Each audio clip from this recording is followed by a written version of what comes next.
გამარჯობა. ეს თეორემა მე სალომე ბარკერი ვარ. რუსეთის მიერ ყირიმის ოკუპაციასთან ერთად საქართველოში პრორუსული ძალების გააქტიურება ხდება. ეს აქციები ჯერჯერობით ხალხმრავალი არაა და არც ზოგადად საზოგადოებაში სარგებლობს დიდი მხარდაჭერით. თუმცა მათ ერთ-ერთ აქციას რუსთავის მიტროპოლიტი დაესწრო. ხშირ შემთხვევაში ეს აქციები ძალადობის თანხლებით მიმდინარეობს. ერთ-ერთ ასეთ აქციაზე პუტინისტებმა ტაბულოს ჟურნალისტს ფიზიკური შეურაცხყოფა მიაყენეს. ძალადობის მსხვერპლები ხშირად თავად პრორუსული აქციის ორგანიზატორები და მონაწილეებიც ხდებიან.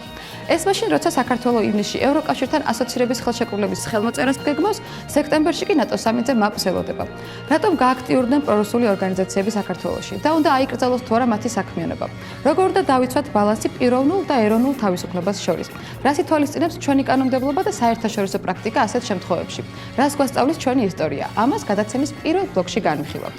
გადაცემის მეორე ნაწილში ვისაუბრებთ ახალ ანტიბიონარკოტიკულ კამპანიაზე, რომელშიც 4 სამინისტროა ჩართული. ნარკოკანონმდებლობის ლიბერალიზაციის შესახებ წინასაარჩევნო დაპირებიდან წელიწადნახევრის თავზე სახელმწიფოს ნარკოპოლიტიკა კიდევ უფრო მკაცრდება. რა ცვლილებები იგეგმება ახალი კანონპროექტით? არის თუ არა დასჯაზე ორიენტირებული ნარკოპოლიტიკა ეფექტიანი? ჭრისის პრობლემას თუ პირიქით ზრდის ზიანს?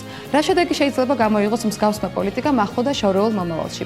რას გვასწავლის სხვა ქვეყნების გამოცდილება? ამის შესახებ დღევანდელ თეორემაში შეიტყობთ.